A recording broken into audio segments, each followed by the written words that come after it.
Bismillahirrahmanirrahim. Assalamualaikum warahmatullahi wabarakatuh. Teman-teman, selamat pagi waktu Indonesia. Kembali lagi bersama saya Muhammad Hussein di Bogor. Teman-teman, tadi malam dunia dikejutkan oleh terbunuhnya salah seorang pimpinan gerakan Hamas. Namanya Saleh Al-Aruri.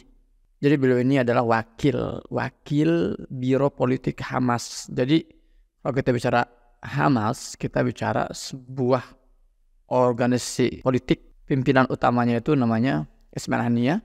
Sekarang lagi ada di Qatar. Wakilnya langsung itu namanya Saleh Al-Aruri yang berada di Lebanon. Dan tadi malam Al-Aruri ini dikabarkan dibunuh. Dan itu sudah dikonfirmasi oleh Hamas, sudah Al-Qassam. Tidak hanya Al-Aruri, saat itu dia bersama dua orang petinggi Al-Qassam di wilayah Lebanon, Beirut Selatan. Nah, uniknya teman-teman, sejauh ini pihak Israel belum mengklaim bahwa ini adalah tindakan mereka. Jadi mereka benar-benar hati-hati banget. Tapi seluruh dunia memang sudah tidak ragu bahwa ini pasti perbuatan Mossad. Karena beberapa waktu yang lalu, belum lama ini, Netanyahu, Perdana Menteri Israel ini sudah merilis instruksi langsung bahwa dia mengatakan kami sudah menginstruksikan seluruh intelijen kami, Mossad. Kalau Mossad ini artinya intelijen yang bertugas di luar wilayah Zionis Israel, namanya Mossad. Kalau intelijen yang bertugas di dalam wilayah Palestina namanya Shabak. Ya, jadi ada Mossad, ada Shabak.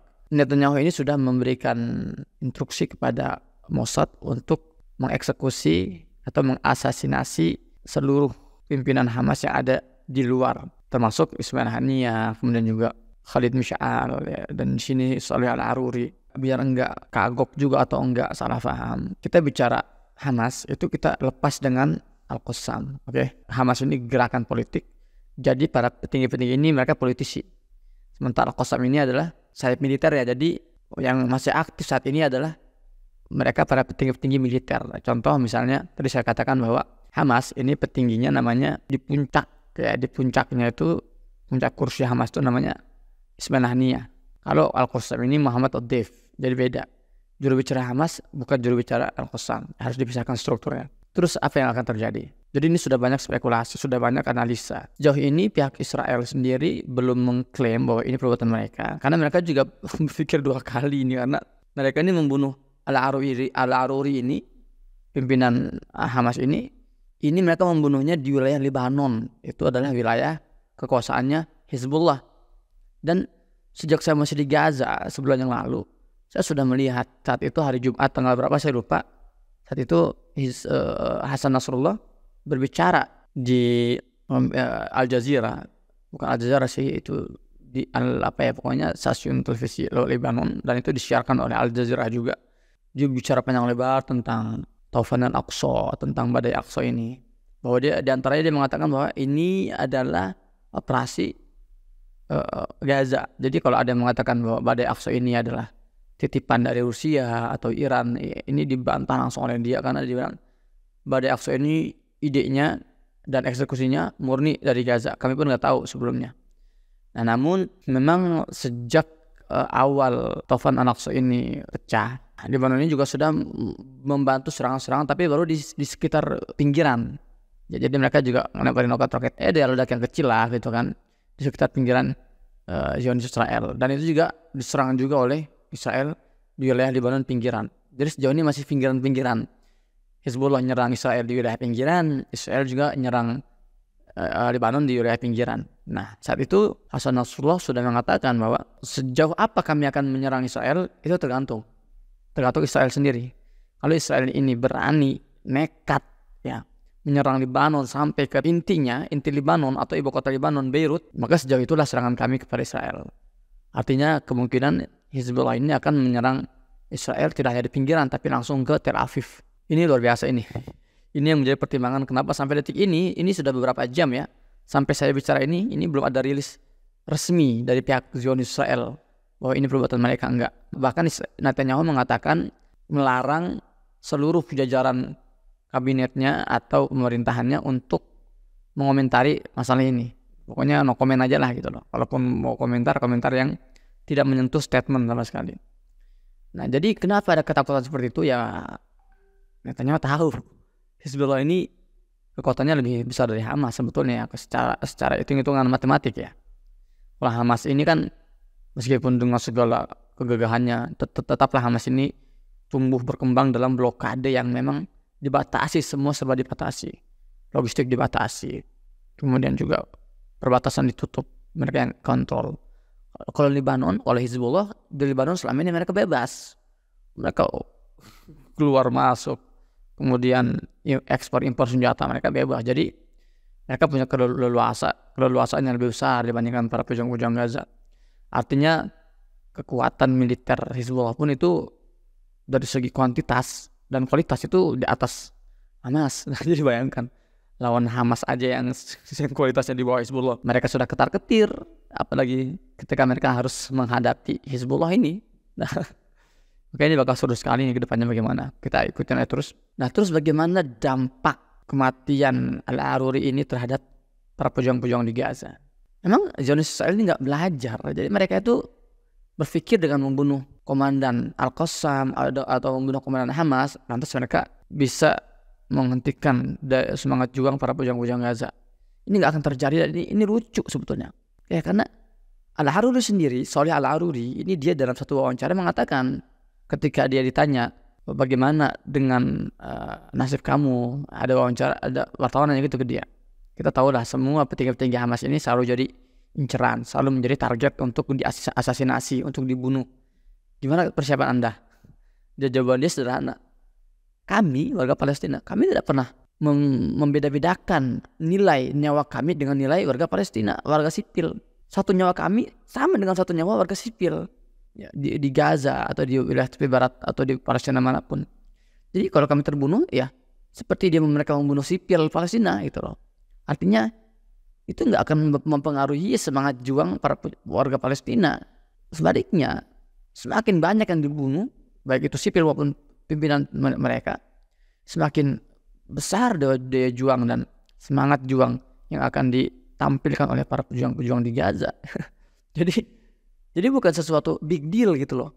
Kalau ntar Al-Aruri dibunuh memang jadi sudah siap, tinggal ganti aja dengan orang lain gitu. Jadi nggak akan bisa Zionis ini menghancurkan Hamas dengan mengandalkan eksekusi atau pembunuhan terhadap para petinggi-petingginya, enggak.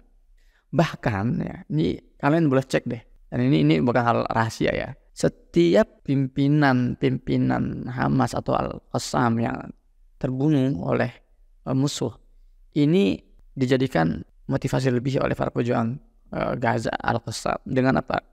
Dengan mengubah nama mereka menjadi nama-nama senjata-senjata mereka. Ya kita tahu contohnya sekarang nih, yang sekarang meluluh lantahkan tank Merkava yang tank dengan teknologi termutakhir di dunia hari ini, itu adalah sebuah peluru misil yang digunakan oleh atau yang dibuat oleh warga Gaza, namanya Yasin 105. Jadi Yasin 105 ini benar-benar Gaza handmade, buatan Gaza. Kenapa dinamakan Yasin? Ya karena ini untuk mengabadikan, menghormati seorang pimpinan Hamas yang pertama, namanya Sheikh Ahmad Yasin rahmatullah alaih. Jadi ketika dibunuh oleh F-16 oleh Zionis, padahal Sheikh Ahmad Yasin ini orangnya lumpuh. Ya dia nggak punya fisik yang sempurna, tapi masya Allah sangat ditakuti oleh Zionis. Nah, jadi ketika dibunuh Sheikh Ahmad Yasin, itu tidak lantas menyuyutkan atau mengerdilkan semangat juang para pejuang-pejuang Al-Qassam. Malah mereka terinspirasi. Kalau gitu oke, kita buat senjata namanya Yasin 105. Dan sekarang meskipun Sheikh Ahmad Yasin sudah terbunuh puluhan tahun lalu, tapi namanya selalu disebut-sebut setiap hari. Yasin 105 menghancurkan 2 tank baja hari ini, 3 tank baja. Sejauh ini sudah 800 lebih itu. Tank-tank yang hancur itu ya datanya oleh senjata Yasin 105 ini. Apalagi Rantisi misalnya. Nah, Rantisi juga itu pimpinan Hamas setelah Sheikh Ahmad Yasin, namanya Abdul Aziz Rantisi.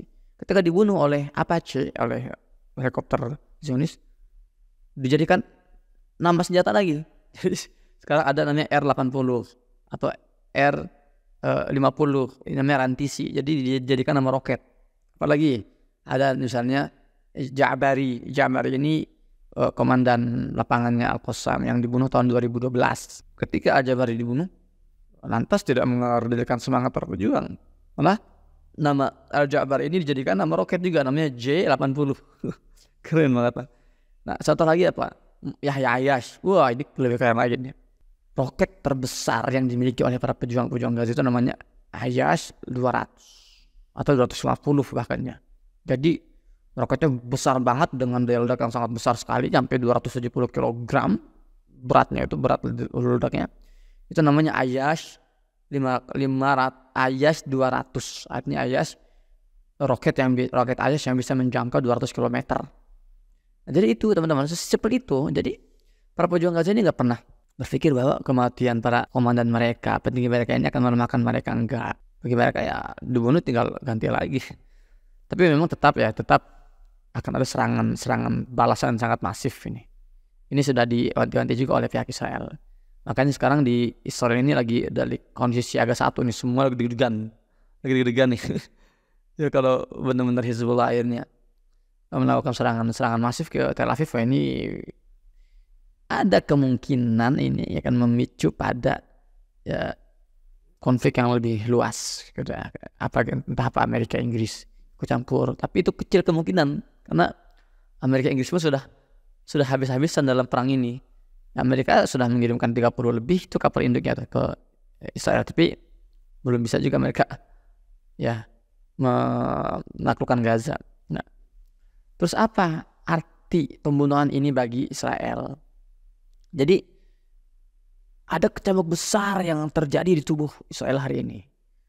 Ada konflik internal hebat antara politisi di Israel dengan pejabat-pejabat militer Israel.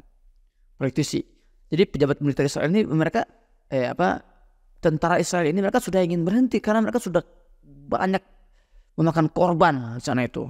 Sudah mungkin 10.000 lebih lah tentara-tentara Zionis yang sudah dibunuh dalam perang ini kan. Dan bahkan sudah banyak dokter-dokter psikologis di rumah sakit Israel ini sudah banyak yang keluar dari Israel karena nggak bisa tahan beban psikologis yang mereka terima. Saking banyaknya tentara-tentara Zionis yang gila keluar dari Gaza, gila mereka stres, dan itu kekurangan tenaga medis untuk merawat tentara-tentara Zionis itu. Akhirnya apa terjadi? Tenaga medis ini malah keluar dari Israel, refreshing ke Amerika, ke Inggris gitu.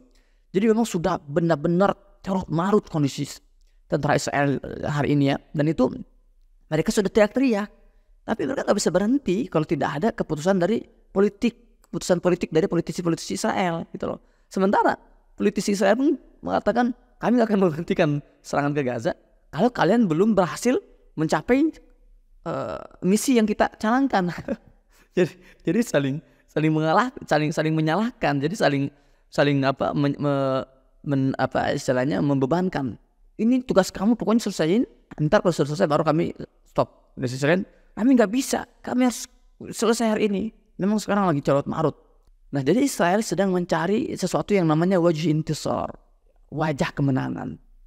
Mereka tahu mereka nggak mungkin bisa menghabiskan Hamas, nggak mungkin. Itu sebuah utopia. Itu pun diakui oleh seluruh analis Israel sendiri. Nggak mungkin. Hamas ini sebuah ideologi. Oke lah, dia sebuah ormas, tapi dia sebuah ideologi perlawanan, nggak akan bisa ditumbangkan hanya dengan membunuh sipil atau membunuh komandan mereka gitu loh. Yang kedua, target misi mereka yaitu membebaskan para tawanan itu sama sekali nggak tercapai. Sudah hampir 3 bulan ini tidak ada satu tawanan pun yang dibebaskan dengan kekuatan militer. Yang ada dibebaskan dengan perundingan. Sekali lagi ini memang mereka sudah tidak punya apa artinya ya, sesuatu untuk diumumkan kami sudah berhasil, enggak. Jadi mereka sedang mencari sesuatu agar bisa dipamerin ke rakyat mereka, wahai warga Israel, kami sudah berhasil. Makanya mereka gagal di Gaza. Akhirnya mereka berusaha mencari pencapaian di luar Gaza. Di antaranya pembunuhan terhadap Sholeh Al-Aruri ini ya, pimpinan Hamas atau wakil ketua biro politik Hamas yang ada di Lebanon. Maka seru ya teman-teman ya. Jadi ini teman-teman, ini request ya, saya kan banyak yang request pagi ini untuk saya membahas tentang pembunuhan ini.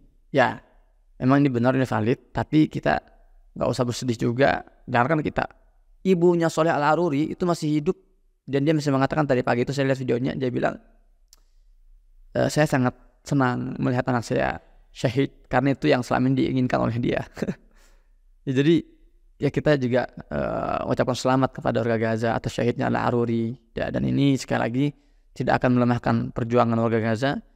Dan untuk Zionis Israel, siap-siap nih, kalian akan semakin carut marut sekarang ini.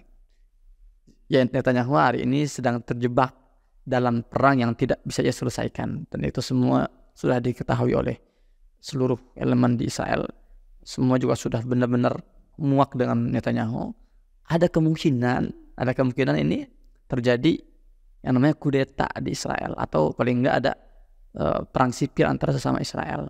Ini juga salah satu teori yang saya dengar, saya baca dari beberapa analis-analis di wilayah Palestina atau di Israel. Ya itu teman-teman, semoga bermanfaat. Sampai jumpa di konten selanjutnya.